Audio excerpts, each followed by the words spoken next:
Gordon to Chelsea ഒരുപാട് links വന്നുകൊണ്ടിരിക്കുന്നുണ്ട്. ഗോർഡനെ Chelsea എന്തുകൊണ്ട് sign ചെയ്യരുത് എന്നുള്ളൊരു 4 കാരണങ്ങളും, അതുപോലെ തന്നെ ചെൽസിക്ക് ഗോർഡനെ സൈൻ ചെയ്യാൻ പറ്റുന്ന ഒരു 2 സാഹചര്യമാണ് ഈ വീഡിയോയിൽ നമ്മൾ സംസാരിക്കാൻ ഉദ്ദേശിക്കുന്നത്. അപ്പോൾ നിങ്ങളുടെ താല്പര്യം എന്താണെന്നുള്ളത് കമന്റ് ബോക്സിൽ ഒന്ന് മെൻഷൻ ചെയ്തോളൂ. സൈൻ ചെയ്യരുതെന്ന് പറയാനുള്ള ഒന്നാമത്തെ കാര്യം ഗോർഡൻ ഒരു ഇൻകൺസിസ്റ്റന്റ് ആയിട്ടുള്ള പ്ലെയർ ആണെന്നുള്ളതാണ്.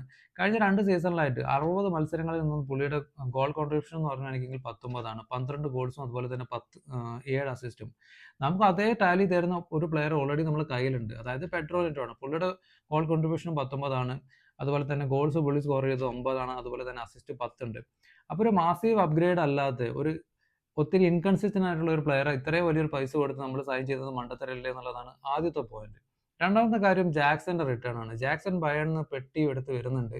അപ്പം ജാക്സന്റെ കരിയറിന്റെ തുടക്കം നോക്കിക്കഴിഞ്ഞായിരിക്കും പുള്ളി വില്ലാറയിൽ ഒരു ലെഫ്റ്റ് വിങ്ങിലാണ് കളിച്ചു തുടങ്ങുന്നത്.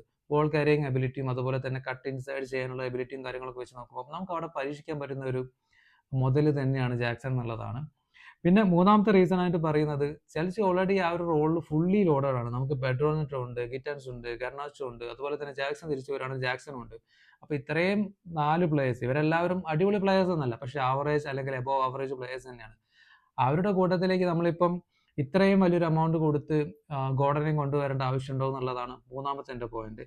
പിന്നെ ഏറ്റവും അവസാനത്തെ കാര്യം എമൗണ്ട് തന്നെയാണ്. 80 മില്യൺ പ്ലസ് ആയിരിക്കും ന്യൂകാസ്റ്റൽ ഇവിടെ ചോദിക്കാൻ പോകുന്നത്. കാര്യം ന്യൂകാസ്റ്റലിന് ഒരുപാട് ഫണ്ട് റേസ് ചെയ്യേണ്ട ആവശ്യമുണ്ട്. അവർ ചുമ്മാ ഒന്നും ഗോർഡനെ കൊടുക്കാൻ പറ്റുന്നില്ല. പിന്നെ ഒരു ഇംഗ്ലീഷ് ടാക്സ് എന്നുള്ളൊരു സംഭവം അവിടെ വരാൻ സാധ്യതയുണ്ട്.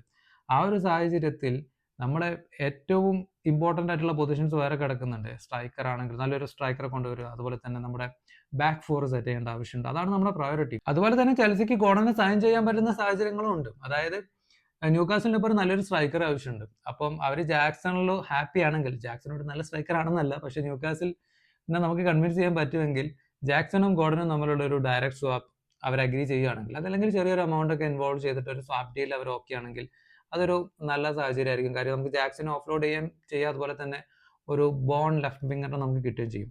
പിന്നെയുള്ള ഒരു സാഹചര്യം നമ്മൾ നേരത്തെ പറഞ്ഞില്ല, Pedro നെറ്റോ, Gittens, Garnacho and Jackson. ഇതിനകത്ത് 2 പേരെങ്കിലും ഓഫ്ലോഡ് ചെയ്യാൻ പറ്റുവാണെങ്കിൽ ആ ഒരു പൈസയ്ക്ക് നമുക്ക് ഗോർഡനെ കൊണ്ടുവരുന്നതും നല്ലൊരു പരിപാടിയായിരിക്കും എന്നാണ് എനിക്ക് തോന്നുന്നത്.